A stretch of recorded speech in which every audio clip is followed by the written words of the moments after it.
Hey, what's up, YouTubers? Today we're going to look at the jQuery plugin for validation, and this is at the bassistance.de site, and it's been around for quite a while. So go ahead and download it, and I'm going to load up the documentation page. And here I have it just plugged into a site template. And if I open up my folder, I'll open up my index file. I already have that open at the top.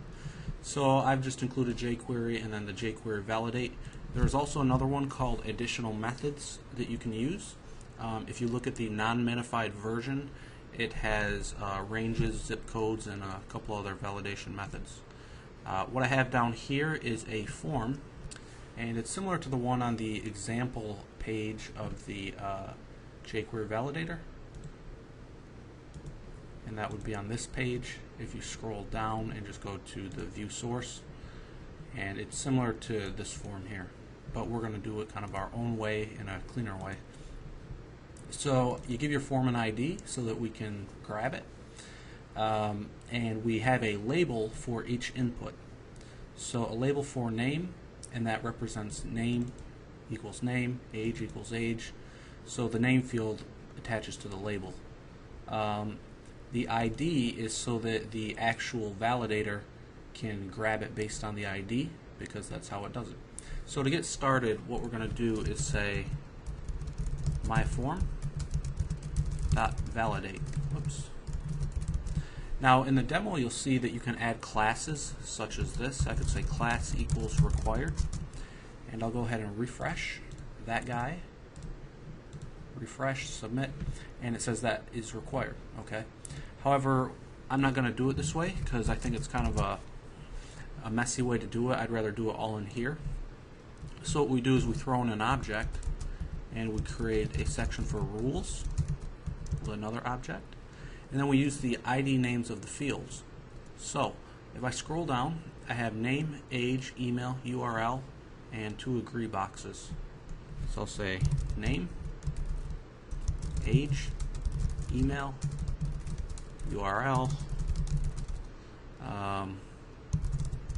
agree 1, and agree 2. And you don't want to forget your little commas after these guys. Boom, boom, boom, boom, boom. Okay, so instead we could say required is true, and in this branch of rules, you see this line?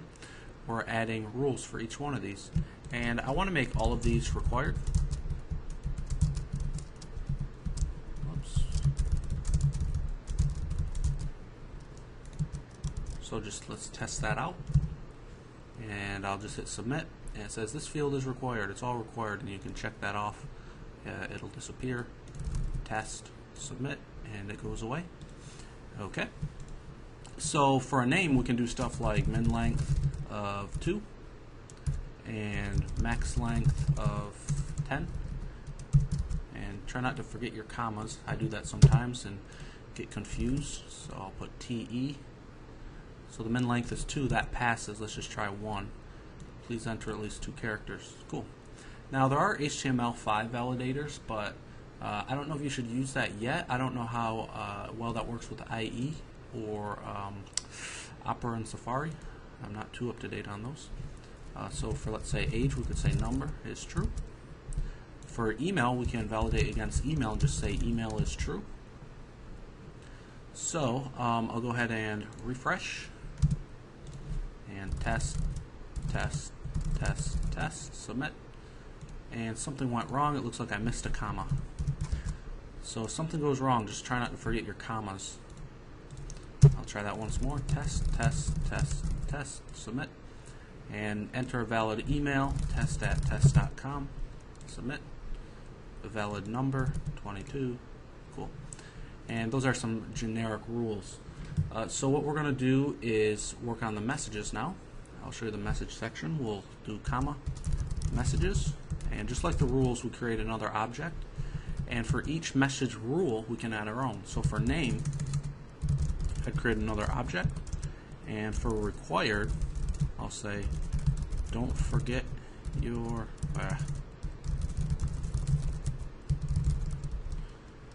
for min length.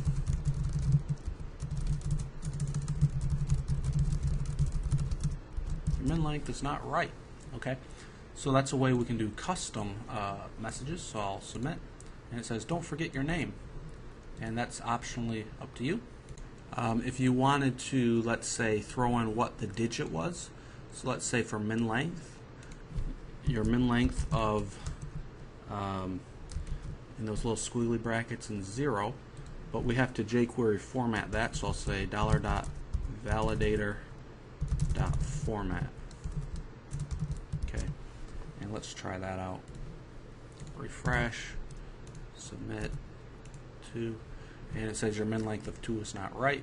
So with this little symbol there, we can throw in a formatted value of whatever it is at the top, and you just have to use that there. One thing I will show you also is we can override all of the defaults if we want. I could do extend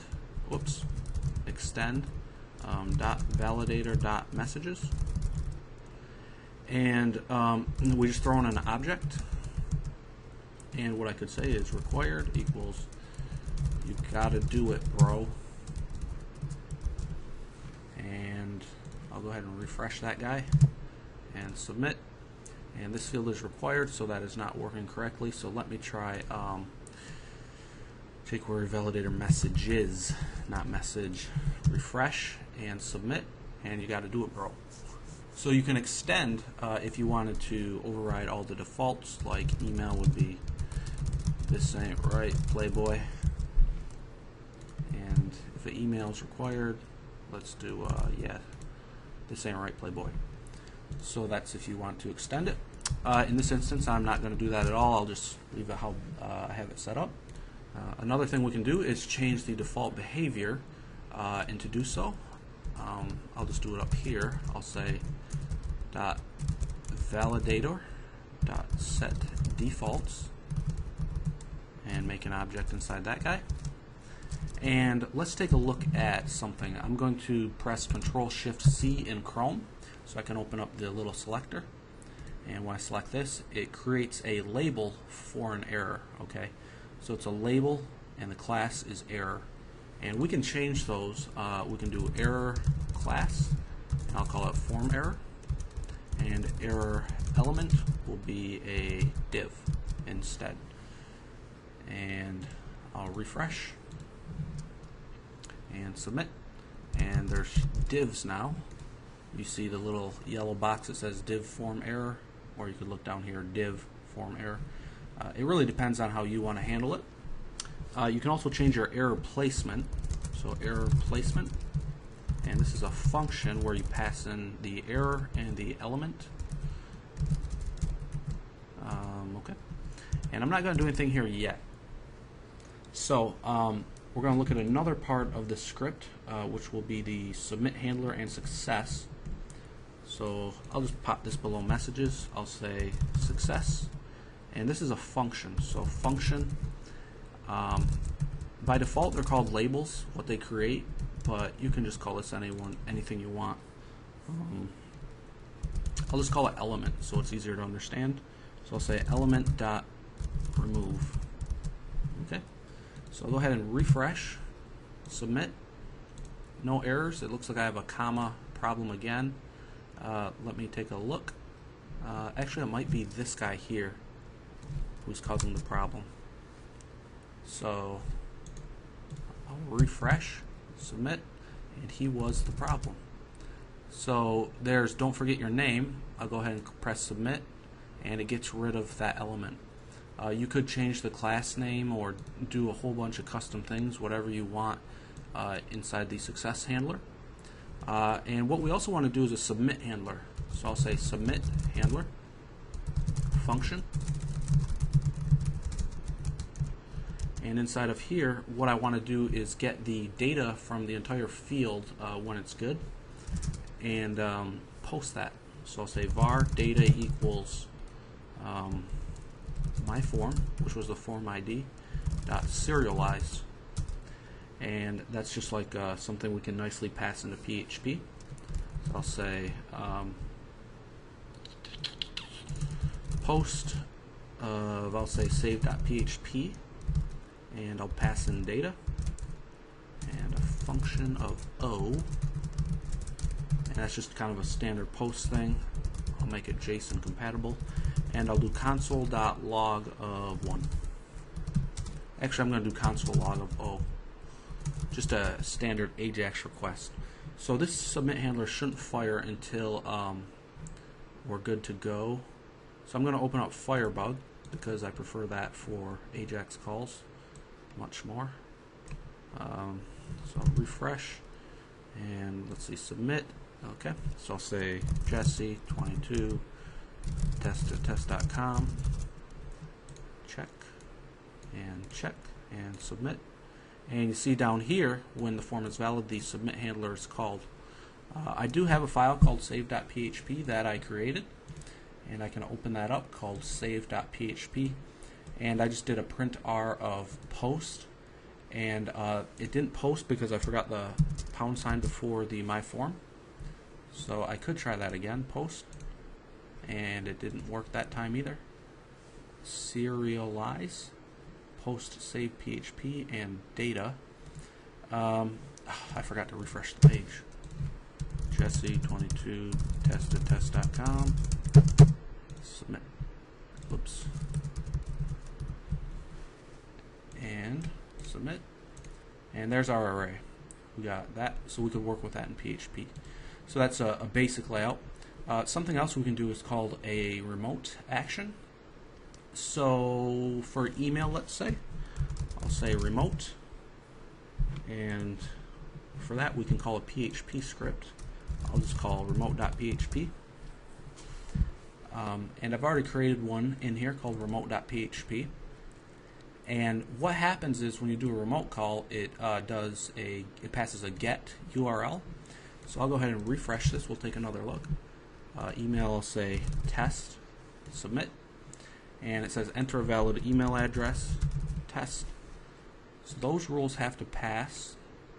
Ooh, I can't really get enough space down here. And submit, and there we go. Now you see this get request, it throws on email, and it passes in a URL encoded thing as test at test.com. So instead I do something like email, and in here you might have something for your database, which checks if there's like a duplicate or something. So if one true. Now here's the thing, with this validator, I'll comment these out and I'll just echo false for my remote function. And actually if you echo anything else, like I'll just echo out dog. Alright, so I'll say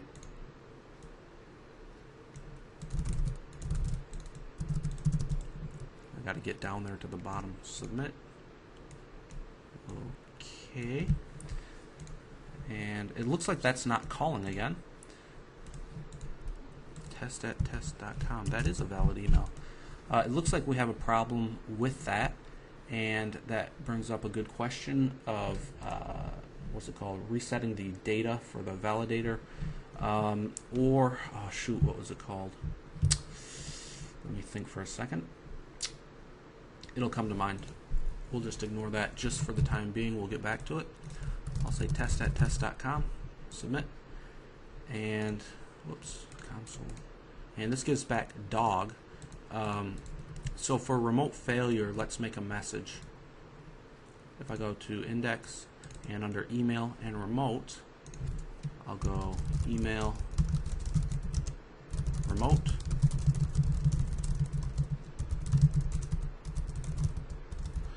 And just kind of a general error. So let me refresh and try that again. Test at test.com, submit. And I'm not sure why that's passing with dog, because if I, in the past what I've done is I've just returned false. Okay, that's an error. So echo true. I'll just try echoing out true. Test at test.com, submit. That's odd. Well, in the past I've had it where it doesn't behave correctly unless you echo out exactly the word true.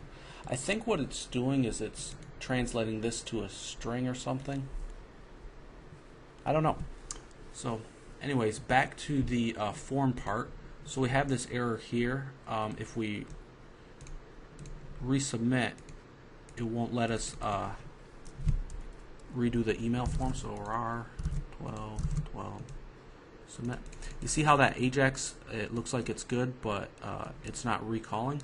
So what we're going to do is on submission is reset the cache. And what was hard for me to figure out is that the validator actually stores something in the system called data, so jQuery data. Here it is there. And inside of here it's storing values, and we need to remove that from this field. So I'm just going to manually set up a little handler, and I'll say email.change function, and I'll say this.remove data. So every time they do a key up, it should change it. Test.test.com, submit, agree. I can't get to the bottom of that. There we go. Submit. Submit. Okay. Let's try test. There we go. So every time it changes, we could also do that with the submit button. When the submit is clicked.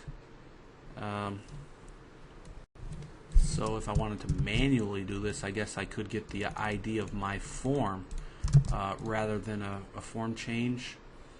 The problem is I don't know if it's going to pass if I were to do my form .submit, because the validator, I believe, is blocking it. So I'm not certain about that. That's something you could play around with.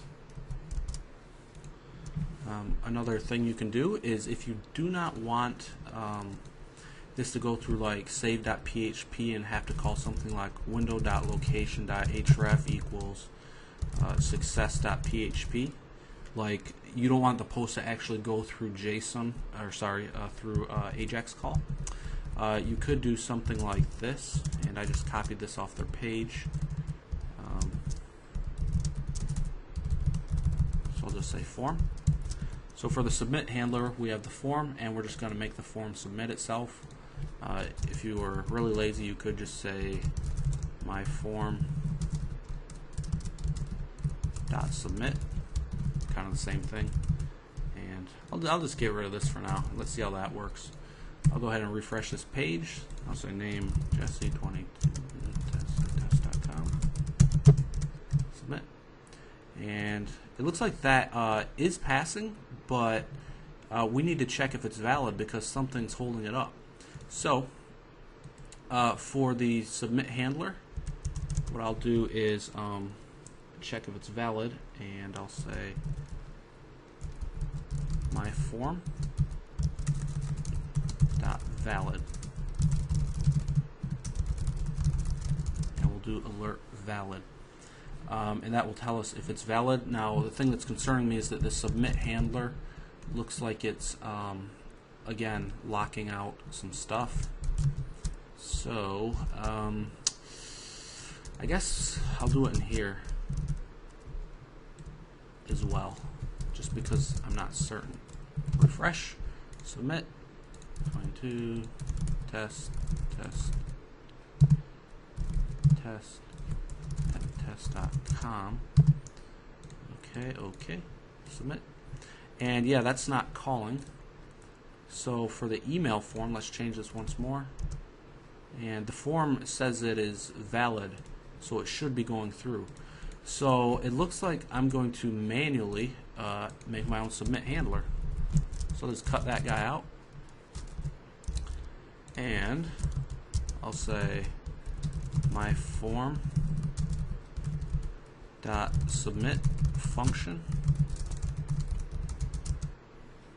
and I will do return false so that the form doesn't do anything by default.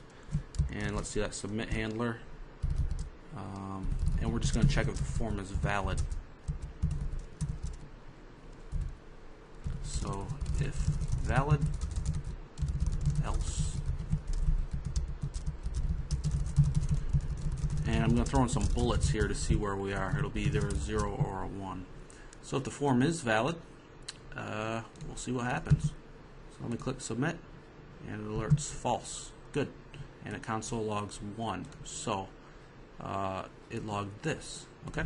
So what you might want to do is either your Ajax here, you'd probably be forced to do that now in this case. So if it's valid, success code, failure code. And what you would probably do in here is a post of save.php, this serialize. We're just serializing the form we're in, and function O. And you might want to do, say, a JSON callback. So you'd say, if O.error equals false, else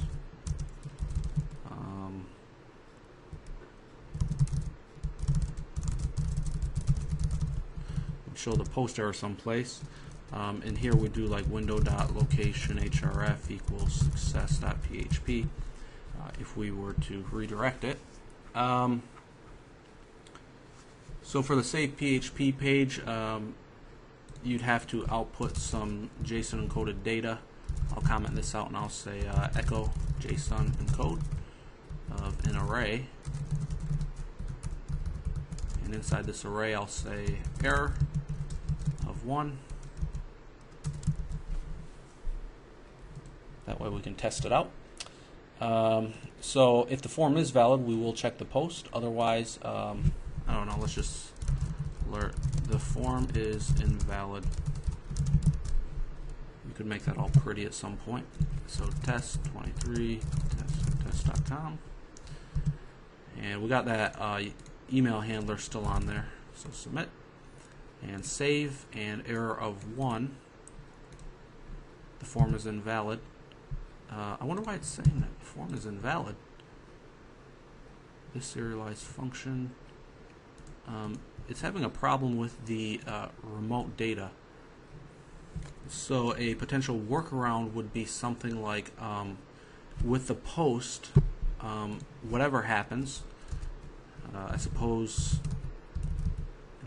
if it's invalid, we're going to unset the data variable. So I'll say my form dot data validator of null, because I believe it's storing that in there.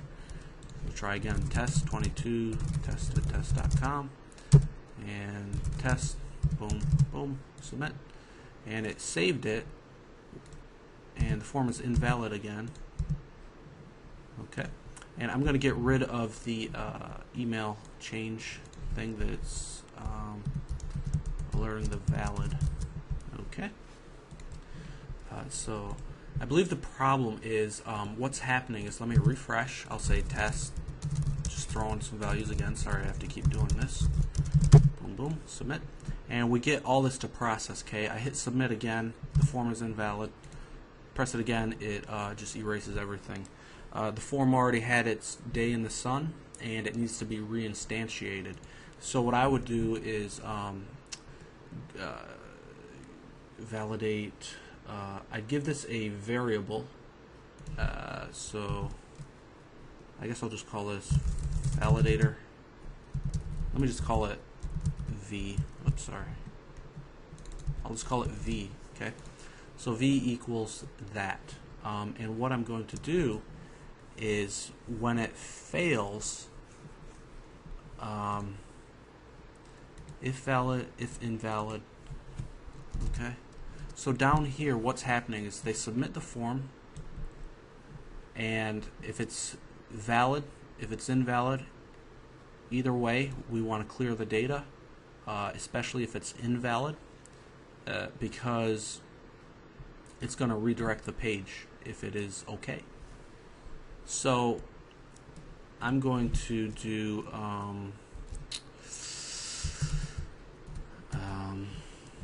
let me think. I'm going to create a function actually. So this might be a little bit different way to do it. If anyone knows a better way, holler at me with a comment. I'm actually going to put this outside the thingy here. Well, I'll put it in the document ready. So I'll say function init, and boom. I'll just declare all this stuff in there. Okay. So it'll reapply the validation. So we're going to call init down here. So I'll say init. And we could, I believe, init. Okay, let's try that again. Refresh and test 23, test.test.com. Boom, boom, submit. And save got called, submit again. Save is called, submit, submit. Okay, so it's reinstantiating it because of that little problem there. And in the save file, let's do an error of 0, meaning there is no error.